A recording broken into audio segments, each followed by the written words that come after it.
Hello, everybody, and welcome to another edition of Rowing Chat, the very first ever podcast for rowing. I'm Rebecca Caro, and I host the Rowing Chat podcast, which is the anchor podcast in the network. Now, we have some marvelous sponsors for whom we are incredibly grateful, who support us. The first is Sculling Gear. ScullingGear.com was founded by Christine Coughlin when she realized that there isn't a single store where you can get all the things you need after you buy yourself a sculling boat. Her best three sellers are rowing gloves, the Take a Look rearview mirror, and the Squoosh seat cushion. And if you mention Rowing Chat when you contact Sculling Gear and buy something from her, you will definitely be in my best books. Our other sponsor is the Rowing Directory. We've been building a list of all the rowing businesses that we can find and putting them all into a single place. The address is rowing.chat, and then you go to the top menu and it says directory. And this month we have updated listings from Sykes Australia, who are boat builders, from the Johnston Racing, who are now only doing a schools loan program. So they've actually closed down their boat sale, boat repair business, and they're only working in Adelaide. The Magic Rowing Oarlocks have also closed down, but we have new contact details for Ortec Australia and for All Mark One, who are the British event media company who do photography and event reportage in the UK. And also new contact details for 776 BC Clothing, which are an Australian athletic performance wear brand, which I commend to you. So that's at rowing.chat, and then look at the menu for the word directory. Now, my guest today is Lindsay Shoop. Lindsay, welcome to Rowing Chat. Thank you. You caught me jotting down that web address there. Yeah. It's brilliant to have you here. So, Lindsay, tell the listeners just a little bit about yourself and your personal background in the sport of rowing. Yeah, I would say most famously, probably my teammates and I won the 2008 Olympics in the women's 8. And then we were subsequently inducted into the U.S. National Rowing Hall of Fame. So I was in the U.S. Women's 8 for a number of years, from 2005 until 2009. During that time, we also won, 3 world championships, set a world record. And in the years since, I've become a coach and got my master's in exercise physiology. Also of note, I was actually 20 years old before I even started rowing. So I was one of those late bloomers. I was in the spring semester of my junior year in college, and within a year became an NCAA All-American. And I guess the rest is literally history. Well, how interesting and how unusual for someone to go so quickly from a walk-on toward an Olympic medal. Yeah. Can you remember the first thing about rowing when you were in that very first season that you decided that you liked about it? I remember the very first day of practice vividly, honestly. And one of the biggest things that stood out to me was just how friendly everyone was. I was incredibly nervous. I mean, everybody has their first day. No one's great on the first day. That's just not how it works, as much as I wish it was that way. But when I stood as the kind of that like awkward 20-year-old wallflower, kind of, oh my gosh, what did I just do here? This is incredibly intimidating. People started introducing themselves to me, kind of recognizing that apprehension that I had, and it just melted all that. I knew I had grown up playing a bunch of different sports, always team sports, and I had missed being a teammate. And that first day, I found my place. It was just cool to be among that large of a group of tall women. I was always tall and awkward, hunched because my friends were shorter than me. And so to find that community really made a huge difference for me. Yeah, the thing I loathed at school was that all my classmates who were all 5'5" and had size 5 feet, they would all swap clothes, and I just couldn't. The sleeve would come halfway up my arm, and I was just like, I'm not in the gang. Yep. I mean, they didn't even make shoes in my size when I was a kid. I wore a lot of boys' shoes. Now, you have a very clear pathway that in reflection, looking backwards, is a ladder of success. And one of the things that I found particularly resonant in your story is that your ladder was so gradual. Can you describe a little bit about how it took you from a walk on and what were the sort of key moments where you suddenly thought, oh, just getting into this crew isn't my ultimate horizon. It looks like I might do that. Maybe there's another horizon. Yeah. I mean, in the beginning, on that first day, to go back to that first day of practice, I hated running. Let's put this into context. I was so slow that an elderly speed walker was faster than me when I tried to run. I got beaten during a 5K that I tried to run. That's a separate story. But my first day of practice, everybody went out for a run. The coach gave us an option. We could erg or we could run. And all but 2 of us ended up going for the run. And I was like, I hate running. I'm not doing that.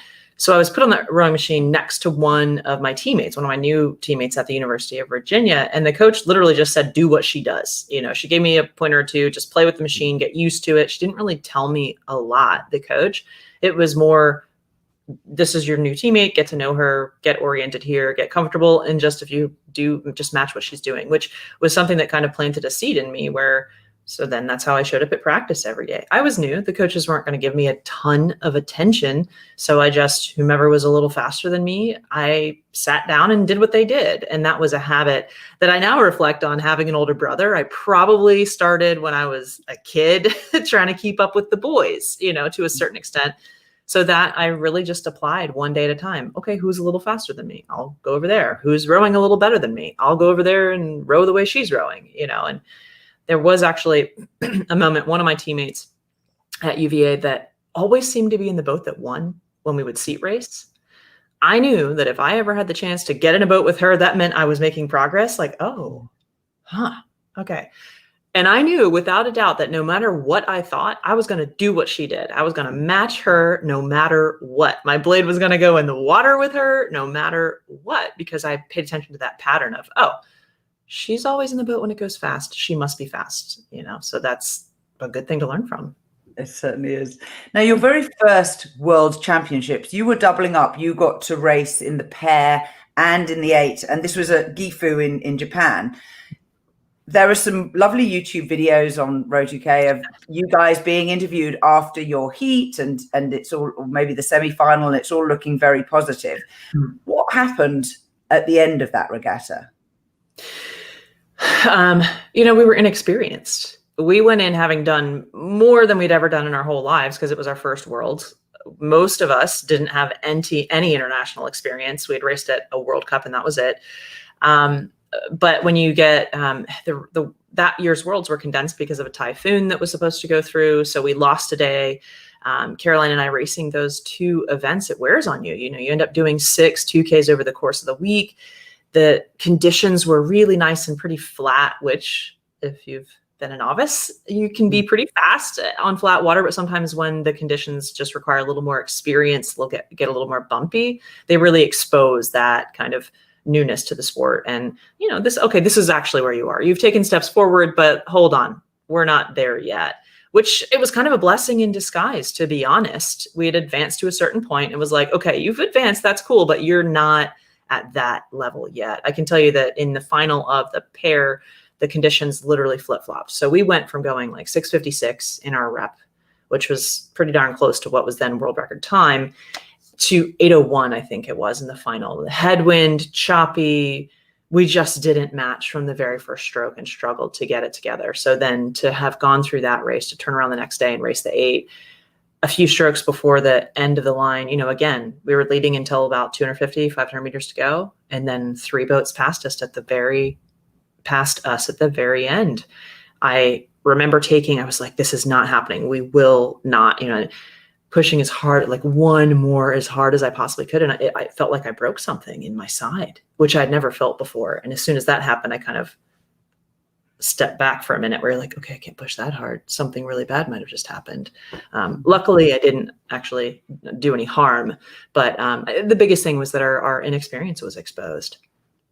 Yeah. Which leads me on to another strong theme. You're very clear that you spend a lot of time with a voice in your head. what is the voice in your head? What does it do? My mom would tell you it doesn't ever stop.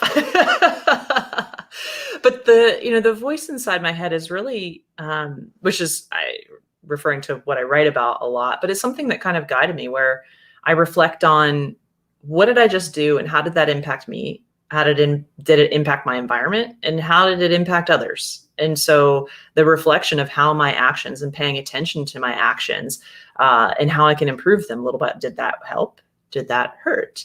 And the voice in my head is also a bit of the memory that I have, where I can remember all of those things kind of simultaneously, which becomes a lot, over time, which is also why tracking things, I constantly wrote things down. So I didn't have to hold all of that in my head. But the biggest thing is kind of siphoning and reflecting either what I'm about to do relative to something that I've already done, probably a little bit of morality in there as well, but in combination with just my desire to be better, and so to be able to use all those patterns and factors to nudge me forward. It's like my own internal coach. How objective is the voice in your head? Because my personal experience, and I'm sure others listening will know, that there is generally a negative one and a positive one. They talk about the devil on one shoulder and the angel on the other. Have you trained your voice to be objective? I've trained my voice, period. I don't know if there are definitely two. And I always say it's the little man on your shoulder, right? Like, that's just what I always thought is what kind of I equated it to. Which over time I trained it to just be, I probably popped out very positive. I have a natural tendency toward positivity. But of course, when you're in physical strain, like in the middle of the race, the no man comes in there and is like, what are you doing? That's human survival. That's totally natural and normal to doubt, to question yourself. The part that I trained was for this one to be, the positive one, to be as simple as possible, so that there was no chance that this other one really had space to jump into the conversation. And that, the sheer joy that I experienced from rowing, from challenging myself, it was like, that was what I was tied to, because it made me better. So then having that person sitting there feeding me this, yeah, you can do this. You are stronger than this physical body. You got this. And you trained yourself to believe it. So basically, it was always, what can I do about this, not why this is happening. Yeah. Yeah. And you have to kind of go, okay, that happened. You can't do anything about it. That thing over there, that occurred. All right, now what can I do?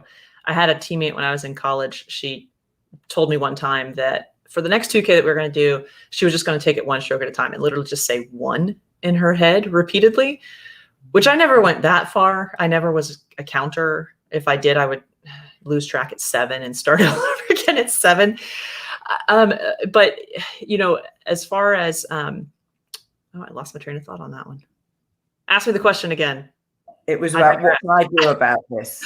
Right. What was something that, that Tom planted in our heads too. He said it as a coach he broke it down to control what you can, ignore what you can't, which really was just a great one-liner for maintaining perspective on what you really could do, because it's just a waste of time to go, and wallow in whatever it was. That also taught us to, the idea of controlling something is, when you would enter into a challenge, to understand that it's hard immediately. Like, you just go into it knowing that it's not going to be easy. And that's why not everybody is here at this line or at this practice today. You've chosen to do something a little bit more challenging. So that helps you get over that too. You're like, yep, it's going to be hard. It's going to hurt in a little bit. It's coming. You just know it, And with athletes that I now work with, I always say, well, technically, if it hurts more, that means you're just really tough mentally, because you have put yourself in that situation.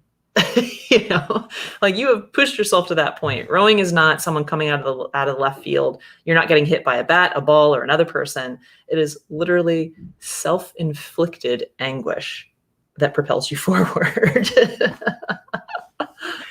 Now, Tom Terhar was your coach for most of your international career, but you kind of grew up with him. Am I right that he was new in the job when you first made the team?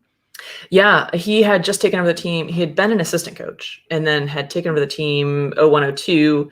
So his first full Olympic cycle as head coach started when I started. I came in, I moved to New Jersey to train full time with what I would say the national team coaches. I never said I was training with the national team until I actually made the team. That was important to me. I was like, I am not on the national team. I have not made the national team yet. I am training in New Jersey with the national team coaches. I was very explicit about that. I thought it was wrong. It's like saying that you're an Olympian without ever actually having gone to the Olympics, and that was just me. I don't know that anybody else did that. That's how I felt about it. But it was him and 7 of us rowing singles on Lake Mercer. And that was didn't even have an 8. So it wasn't an 8. No. We trained in singles. We showed up on our first day of practice, and, first day of practice was not 16K. It was not 20K. It was not 100 minutes of steady state. It was 20 minutes of steady state after we had spent the morning cleaning and reorganizing the boathouse and having him dole out our singles and our oars that we would be accountable for. He made it very clear that, and he cleaned with us, like he was sweating and climbing and moving things with us. He was part of the team. And he made it very clear that if we wanted to train there, we had to take care of our own equipment and also figure out how to go fast on our own. He wasn't there to impart speed into us. It was, we had to figure things out a bit. And then when we showed a little progress, he would give us a little tip that we could then really work with. I mean, when you really think about it in terms of the grand scheme of an Olympic cycle, it is years of time. There are only so many coaching cues that you can give someone. So he had to kind of reserve them. You can't just give out advice every single day. It'll become stale because there is so much more, I would say more, that you can learn by being reflective and introspective, listening to the voice inside your head, because it knows more about what's going on inside you than anyone else does. And that is an incredibly important, piece of the equation, is to pay attention to yourself. I want to move on to talk a little bit about injury and uncertainty, because, as a full-time athlete, getting injured is probably your ultimate fear, because that's the one thing that will, with all certainty, end your career. You had one really big injury. What was it, and how did you overcome it? Yeah, my first real injury didn't happen until after the Olympics, and I just didn't know enough about basic physiology, truth be told. I was good enough to hurt myself. I didn't want new people to beat me. I had gained a bunch of weight by bunch, I mean like 20 or 25 pounds, something like that, which that's a decent amount of weight. And then just, so now I'm going back to training. I'll just, get fit again. And that was a big mistake, to let myself get out of shape and not maintain. First of all, I should have maintained in the off season, at least to a certain degree. You don't have to do all the volume, but some of it. I should have stepped down more wisely and, gradually come into it. But I ended up with bulging discs, and then actually made the world's team again. We won the next world championships. But then again, kind of retweaked it. And so when one of the docs looked at the MRI, suggested that I had stress fractures on a couple of the vertebrae to go along with that. That it was an even bigger hit to me, because it was the first time in 7.5 years I'd never been injured like that before. And so it was a real shock. It was the first time that rowing wasn't building me up every day, that I thought, gosh, wait a minute, I could be doing harm to myself. And that was honestly probably the biggest piece of the injury, was that shock to this thing that I believed in so much. And I don't regret as a single thing about how that happened, because now I know so much, and it enables me to be a much better coach.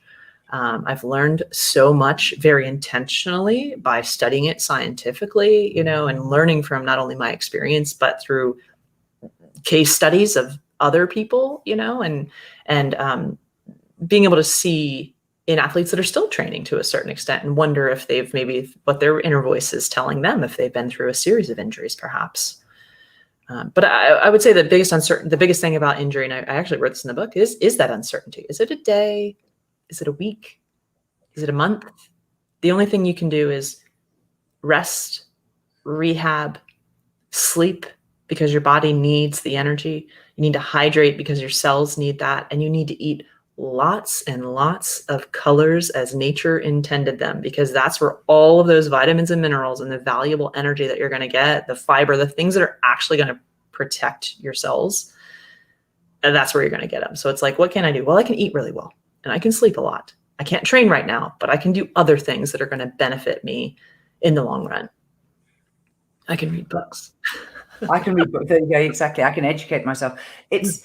Any injury is always massively disappointing because you have that feeling that everybody else is getting ahead of you and that you're missing out. And it's so challenging because of the uncertainty.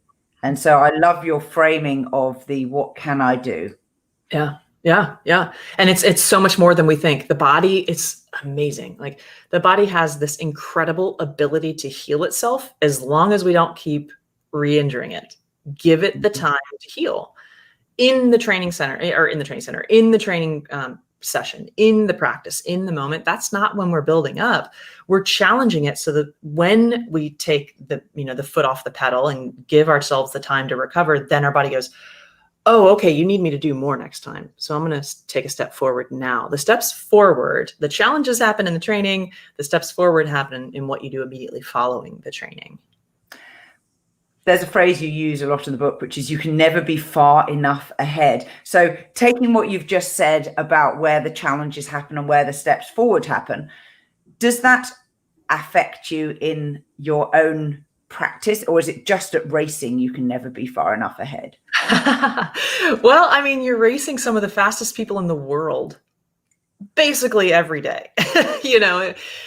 If no matter what team you're on, you're racing some of the best people out there. Do your teammates, your opponents, the sport, yourself the respect to know that you might actually be quite fast, that your teammates are quite fast, and so every single moment that you have, you can learn from that. No matter how big or small your actual team is, no matter what level you are, you're racing or training or you're in your sport, you can just find this little bit more. It's kind of like resting on your laurels, that whole, saying. It's, what can I do just to be a little bit better? What if I am literally the best in the world? Well, okay, let me reset that standard, which is a really fun, refreshing way to look at it, because then it never gets old.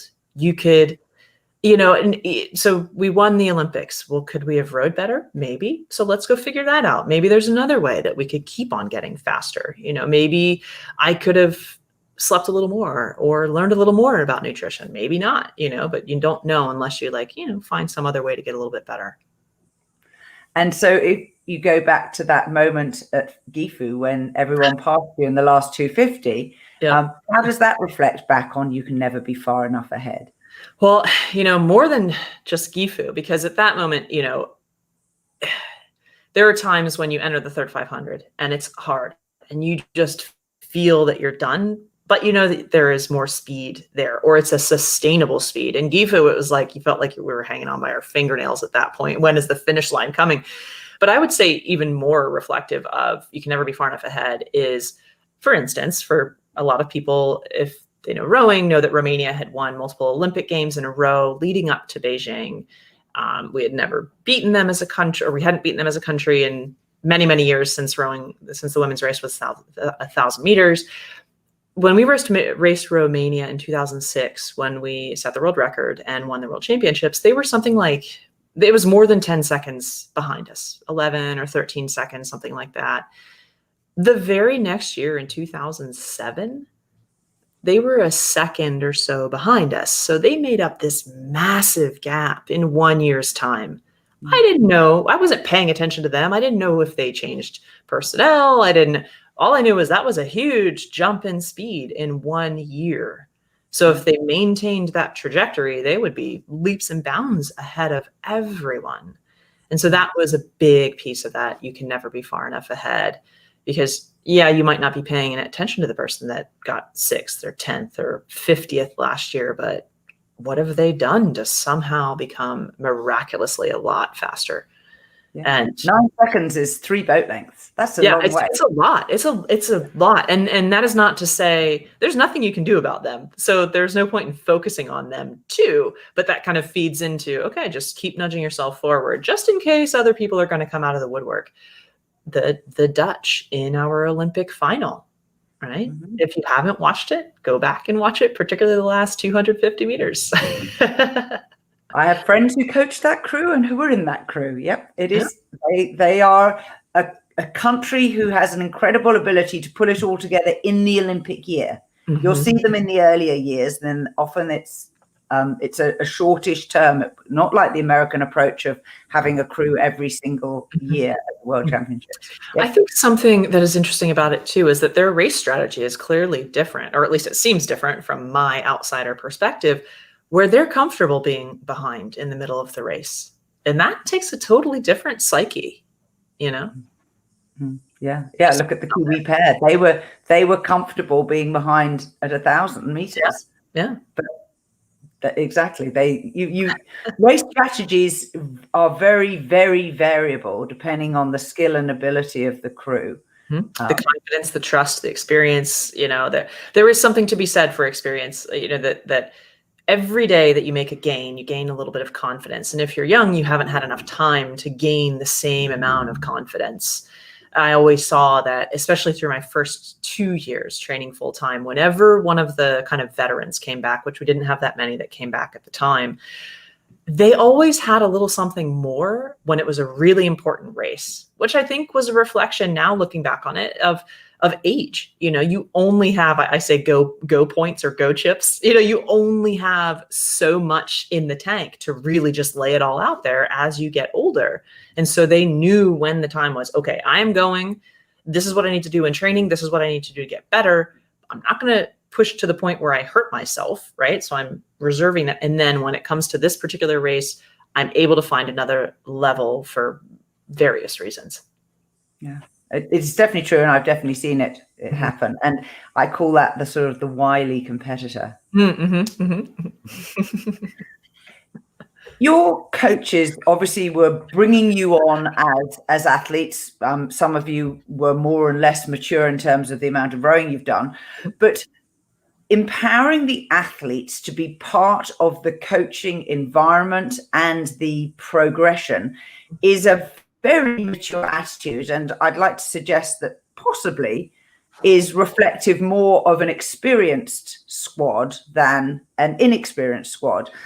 Can you tell us how they went about enabling you as the trainees to become part of that decision-making process? Yeah, I mean, I would say, because the particular cycle that I was involved in for my first Olympic cycle was incredibly unique in that we did start with those 7 singles on Lake Mercer. There were 6 of us that remained really constant throughout the year, and then a few would kind of add on. But that also allowed a little bit of individuality of the training. It created in us a sense of accountability where we had to take care of our stuff, but you also had a sparring partner constantly, even if you didn't need one, so no one was hiding in a team boat. We were all exposed, and we were all exposed on the same level. It didn't matter if you had been rowing for 10 years or 2 years, everybody was in a single. And at the end of the day, they're not going to sign you up at the World Championships and be like, oh, you've only been rowing for 2 years. No, are you fast or not? And so it was the best way for us to kind of develop that. So by giving us these responsibilities of responsibility for the equipment, responsibility to one another, there were times where it was always about accountability. And I think that accountability really empowered us. There was a moment when we were rowing out on Carnegie at this point, I believe it was, and we're all in singles. And Tom said, he gave us a stroke rate. He never, it was up to us to stay on rate because you can't see everybody all at once because of the gaps between the boats. And he just simply told us that, it was up to us to do that. Well, he caught somebody was over rate at some point or another. We knew that it was important to stay on rate. If you were doing an erg test and it was a rate prescribed erg test and you were over, you were done. It was like, you're cheating, you're doing your teammates a disservice. Go home and come back when you can do it right, it was great. I thought it was incredibly important. And so we were out on the water and it happened that somebody was over rate, and he didn't say who it was. He didn't say what had happened. Just all of a sudden he told everyone to stop and to row back to the boathouse. And then he told us that someone had been over rate, and that was that, And so rather than calling out that individual and having us be like, man, it was just someone didn't adhere to the team rules. And so we started to pick up on that type of thing, to the point where were running hills. If you could only pass somebody going up, it wasn't right to pass somebody on the way down. You didn't earn that, and so it's true, right? It's no, you can only, and that was us. We did that. We were never told to do that. It was just this sense of respect for the work. If you're not faster than someone, you don't deserve to pretend that you're faster than them by beating them on the easy part, and that allowed us to create our identity. And that's, again, like, it's the word empowerment. It's accountability. It's creating your identity. It's the small things that create this sense of ownership that were just situations set up by the coaches that allowed us to make the decisions. And did that flow into the additional team members? Because obviously over an Olympic cycle, a lot of people join into the group. Did they just fall in with what was already there? To a certain extent, I think there was a comment that Tom made at one point or another that someone asked him how he selects the team, and he said he didn't. The team self-selects. If you enter the environment, it's not for you, you leave, and so I do think there is a huge driver where the climate of the training center is largely on the athletes, and if the athletes change, then maybe that's where the climate changes too. Because he's not going to tell you, at the end of the day, the coaches are not in the boat. They're not the ones doing the work. They're not the ones having to put everything on the line at the games, and depending on how you look at things, a lot of people always ask, what did you put on hold? What did you not do? What did you give up? I never once thought I gave anything up. But again, there are life decisions that you make that ultimately the coach cannot make for you. No one is making you do anything because these are big decisions, Do you think being a paid professional athlete, as an awful lot of national rowing systems, pay their athletes a wage, does that change? Not us. Exactly.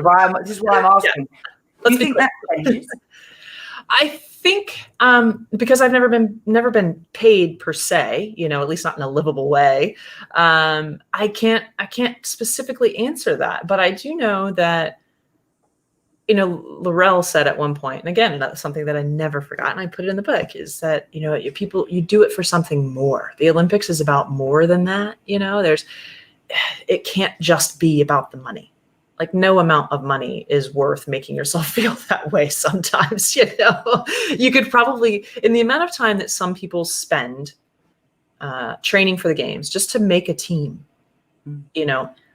you could go get a degree in some higher level thing, start a company, and make millions of dollars in a shorter amount of time than you might ever win the Olympic Games. There are far easier routes to money than training for an Olympics. So there's definitely something that hooks you. Maybe it gets the purity of it gets lost over time.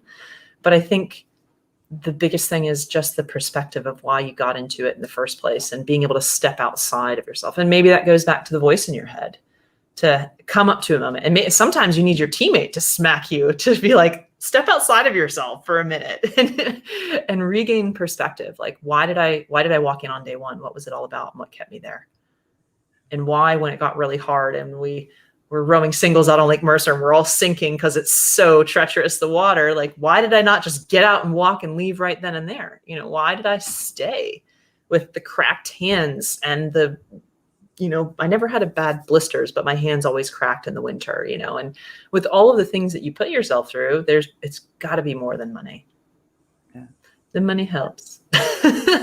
As long as you have a roof over your head, right? As long as you're not starving and you have a roof over your head, as long as you have the basic things you need to train, you don't need fancy cars. You don't need all the things. You have what you need at the base level to do what you need to do. It's such a challenge, and it's clear that every individual has to answer this for themselves day after day. I think doubt is probably the single biggest eroder of athletic success, particularly for high achieving athletes. But I think it also affects high school teams and masters teams. Yeah, I mean, doubt's normal. I mean, it's completely normal. No matter how many times you do something, you can never know what to expect because the future is different. We are literally changing every second of every day. Just as the things that we're learning, the things that we're doing, our physical body is changing, depending on what you're asking of it. And the number of thoughts that go through your mind. I think that's part of the reason why I enjoy exercise the way that I do, is that my brain just goes wherever. Yeah, time to think. I totally agree. Yeah, I used to cycle to work. I had a long ride to work and then a long ride to the rowing club. And that was where I did all of my strategy, all my planning, all my kind of reflection was sort of, down the hill, wait at the traffic lights, and you can just, think. Oh man, look how the sun is great today. Look at that beautiful flower. There's that element of just really reflecting and savoring. And that, to go back to to the voice inside your head, there is an element of, personal reflection that is so important, that seems so simple. I can't remember what year it was, but I remember walking to practice one morning and I was just struck by how beautiful the sky was.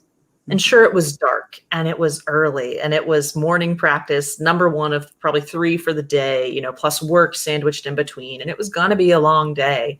But for whatever reason, in that moment, I came to this point in my life where I was like, man, how lucky am I that I get to be awake right now and see that? And from then forward, I started seeing more and more things like that, where there was this beautiful tree in the parking lot at the boathouse in Princeton. And it was a foggy morning. And the tree was just wet from the air, and it had this green lichen and moss, and it was fall. So the leaves were this beautiful red color. So it had all these really interesting color contrasts. And I just remember thinking, man, look at that tree. And so the ability to just be grateful for you can move, you have air in your lungs, and you get to do this thing every day. That is something that I think, when you can reflect on the small moments like that, imagine that type of psyche when you get in a boat.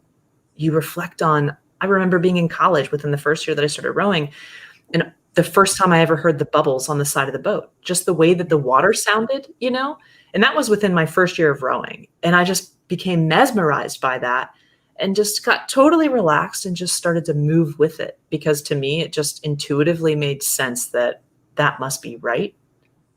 Don't move it like in cacophony with the natural sounds of motion.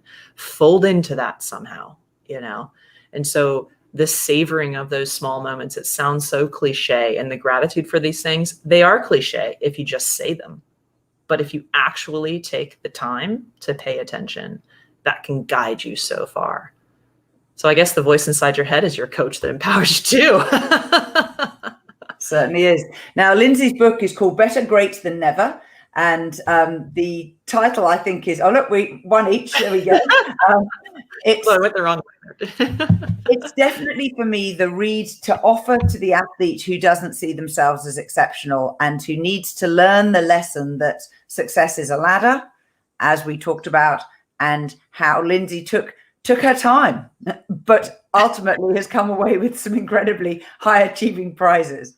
Yeah, I'm so glad that you say that, because my intent was, I'm not this gifted genetic phenomenon that is just born and bred for the Olympic Games. I was insecure and overweight and discovered a sport that allowed me to gradually improve every day. And that gradual improvement every day built my confidence gradually with it.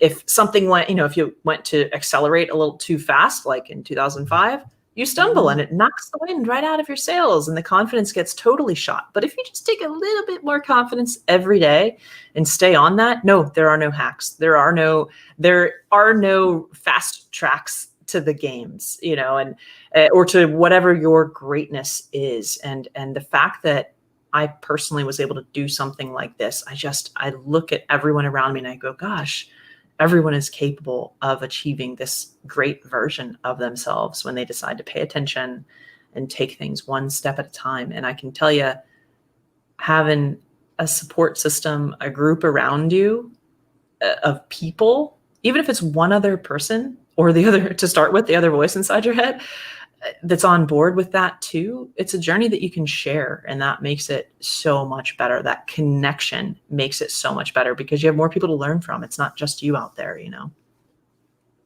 Now, you can get more information about Lindsay and her book from the website, lindsay-shoop.com. And I'll put the link in the show notes.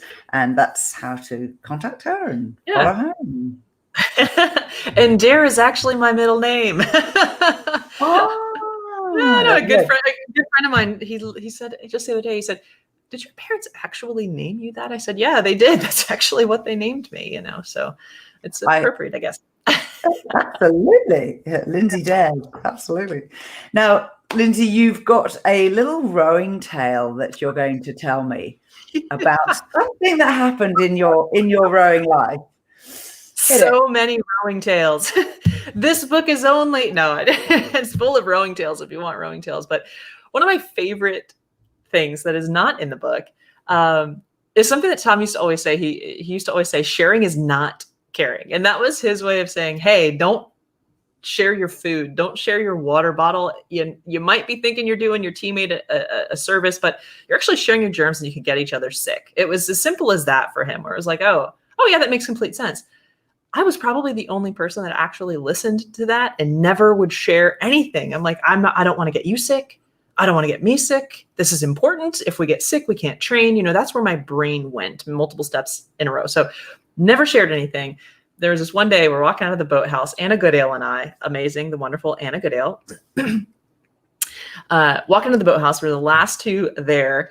And no one else is around, and we're walking through the parking lot, and I have my water bottle that had some goo in it, which was the goo drink electrolyte powder. And it was a flavor she had not tried before. And she convinced me to let her taste it. It might have been the other way around, but here we were about to share this water bottle, which I never, ever, ever did. And we kind of look around, and then all of a sudden I'm about to drink from this water bottle, or either way, we'd shared this water bottle. And I don't know where we hear, Shoop. Sharing is not caring. And we about died. It was Tom, like across the parking lot. He had poked his head up from behind his car. It was, if you've ever seen Mr. Deeds, you know, it's when the guy appears out of nowhere, or Harold and Kumar Go to White Castle where the cop shows up. It was that type of scenario where it was like, how did he know? And how was he there? How did we not see him? But the number of times that things like that would happen. And of course it was me, you know, of course he caught me, the one person that never did stuff like that. There are many, many, many funny rowing stories. Kind of like the time I got lost running through the hills of California by myself. But that's in the book. You can read about that one. You obviously got a lot better at running over I did. a few years. Yes, I did. You know, to go back to the question about injury, I said after I hurt my back that I would never run again. I would never lift weights again. I would never do these things again. They're all bad for me. 3 months later, I ran a half marathon dressed as a purple octopus. So never say never. It's never too late. Hence the better great than never, right? It's never too late. It just takes time. That is a wonderful, wonderful note to end on. Lindsay, it's been wonderful having you on the show. Thank you for sharing your wonderful insights into particularly the psychology and the process of learning, because I sense that you are a lifelong learner, but also the principles that you espouse are things that I think anyone can listen and can apply to themselves. I appreciate that. And to the listeners, this has been Rowing Chat. You can get all of the details of the Rowing Chat network from our website, which is rowing.chat. You can subscribe to our newsletter, which sends once a week a summary of links to all of the shows that have been published in that week. And till next time,